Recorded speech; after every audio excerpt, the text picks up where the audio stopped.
Hello, I'm Graham Douglas, and welcome to The Graham Show. Today, I'm thrilled to have with me Mr. David Henry Hwang. Thank you so much for being here. Thanks for having me. Your most successful piece to date was in Butterfly in the late 80s. Talk about how you were able to really create a show that was highly progressive at that point in time. It sounds like it was a long time ago. It was in some context, and it wasn't in some. But you had a lot of really forward-thinking ideas in that play. Where did your confidence come from to speak those thoughts publicly? There's a part of me, I guess, that feels I'm pretty well behaved in life, and there's a part of me that feels like writing a play is getting to do something naughty. Allows you to be the bad kid. Yeah. Was it always that way for you? It's always been kind of that way. It's writing has always been about trying to say the things and express the things that maybe I'm too polite to sort of want to say in public, but then I put it on stage and it's really in public. You know? So would you say that the real you is actually your writing? The real me's both. I mean, the real me is I do just whatever medium we find you in, either in the flesh or on the page. I mean, I try to be get along well with people, and I think that's part of who I am. And then there's another part of me, I think, particularly because I have that personality, there's another part of me that there's a lot of other stuff I want to say and a lot of other stuff that I feel. And the writing allows me to express maybe what's deeper inside. Yes. So what's real, they're both real. There's the self you present to the world, and then there's the stuff that you kind of keep inside, which it's wonderful to have an outlet to be able to share those things too. So you feel like In Butterfly was really an opportunity for you to share some of these thoughts that you maybe had been having, or some of these ideas, these concepts that maybe were important to you? Yeah, I mean, actually I feel that all my plays are like that.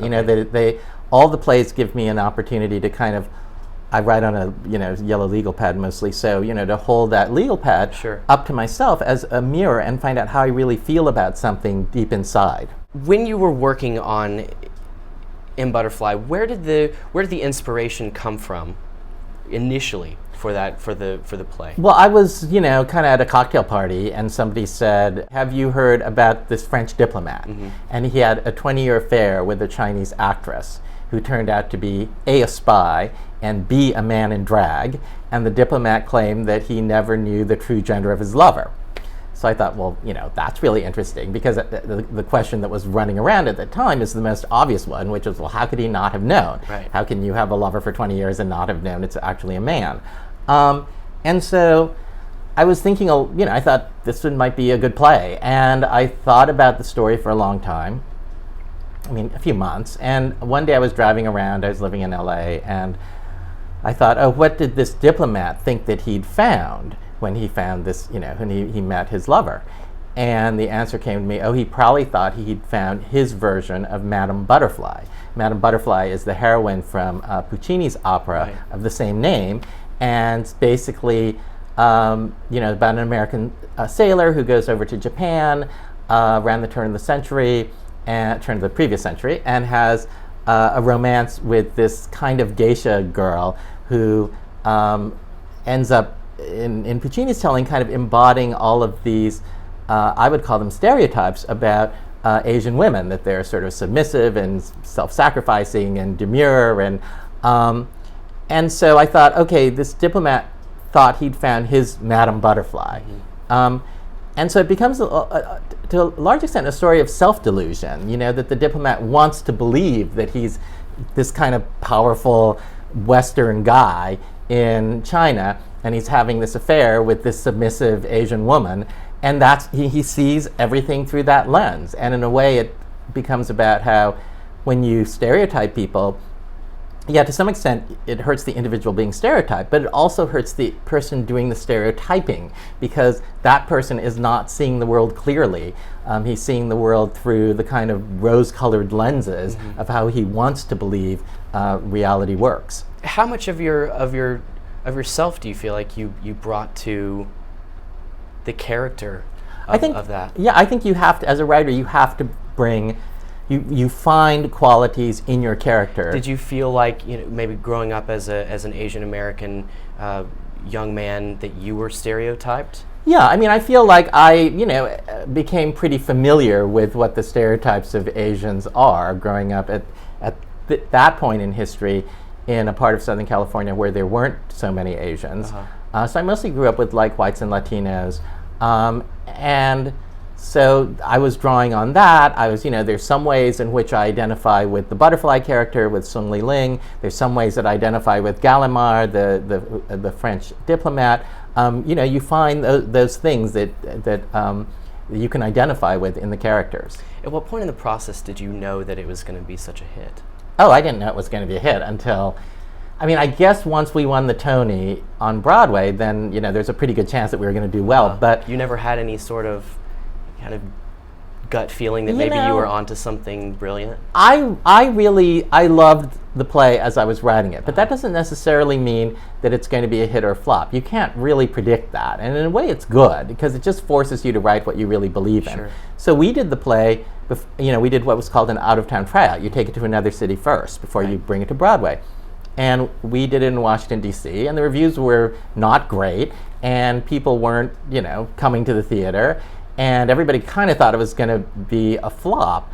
And one of the producers even tried to kind of close the show down before we got to Broadway. No kidding. And the other producer had to mortgage his house to get enough money to get us to New York. Well, that's not a lot of pressure on a young playwright at all. Right, I know. I would feel really bad if he'd lost his house.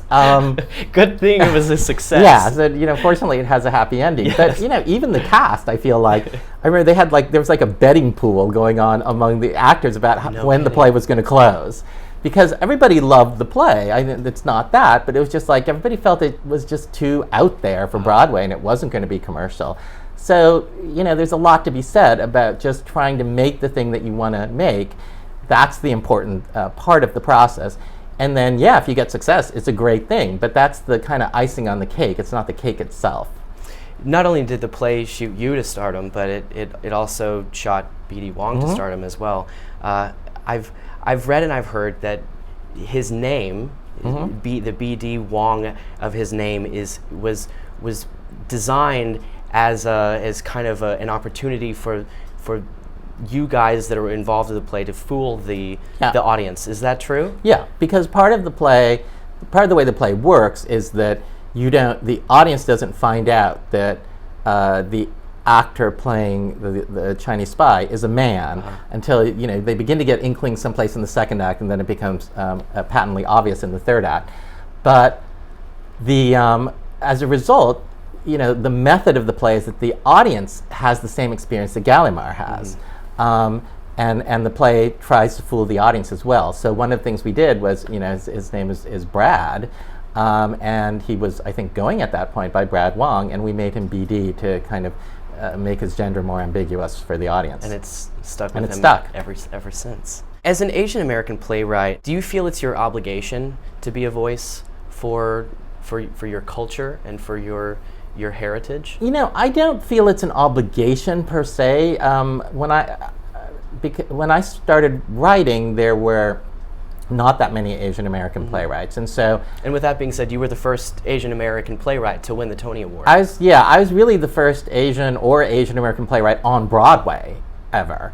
Even more of a title. Yeah. So with that, you end up being sometimes I go, oh, I was the official Asian American for a while, and then Amy Tan, who wrote the Joy Luck Club, became the official Asian American, and you just get that put on you. Yeah. And it's understandable, but ultimately, each artist and each human being, you can only be the person that you can only follow your own journey, whether it's artistic or in life, and then and you can't represent an entire community because communities are diverse. Sure. Right? There are a lot of different points of view, and say within the Asian American community. So I can only represent myself. That said, there is this additional burden that you end up having put on you, and so I've tried to be responsible with that. But in the final analysis, I just have to write the best plays I can, and that's what's going to keep me relevant. And to the extent that I am a good representative, it's because I'm able to do good work. Is it ever frustrating though to rather than just being David Henry Hwang, the playwright, instead you're David Henry Hwang, the Asian American playwright. Yeah, well, I mean, there have been times in my life when I've sort of embraced that, and there are times in my life that I've kind of wanted to run away from that. But ultimately, at this point, I feel like, everybody gets labeled to some extent. Mm-hmm. I mean, if you think about various American playwrights, you associate Tennessee Williams with the South. You associate Sam Shepard with the West. You associate David Mamet with plays where there are a lot of guys and testosterone and they cuss a lot. Mm-hmm. And all of those are simplifications of those actual playwrights' careers. So I think it's just human nature. We get labeled, and at this point, I think, it's true. I mean, I am Asian American, and I am a playwright, and I get to do a lot of different kinds of work now, and some of which is East-West and some of which isn't. So as long as I get to do what I want, people can think of me however they want to think of me. And not only are you a playwright, but you write for the opera, you write for film as well. Is there a particular medium that you're drawn to, or you feel like your work is reflected best? I mean, I guess I feel that the plays are the most personal because whenever I do a play, it's really, I'm just trying to express what's what I need to say, and the other artists who work on the show, whether it's the director or the actors or the designers, they're kind of trying to realize my vision. I think in every medium, there's somebody who holds the primary artistic vision, and everybody else supports that. So if I do an opera, I feel that I'm coming in as a writer, as a craftsperson, but a lot of my job is to support the composer, to try to create something that's going to allow him or her to do their best work. If I do a movie, it's the director. And I think there's, different joys and challenges with each. Sometimes it's nice to go into a project where I'm not the one in charge. Yes. But it's certainly the most personal stuff are the plays. When you're writing plays, do you approach your subject matter? Do you approach the play in a very formulaic way, or does it change from project to project? I try to change from project to project. I'm really interested in form, so. So most plays I end up giving myself kind of a formalistic challenge and trying to do something new. Okay. Is there a particular form that you feel like your mind works and your style of writing works best in? I like to try different forms. For instance, with Chinglish, the most recent play on Broadway, I was like, can I do a play that's a quarter in Mandarin, and we project the English translations onto the set, and is an audience going to accept that, and is that going to be fun? And I think that stimulates me to be able to try a new form and see if I can tell my story within those parameters. We'll be right back with David Henry Hwang. Stay tuned.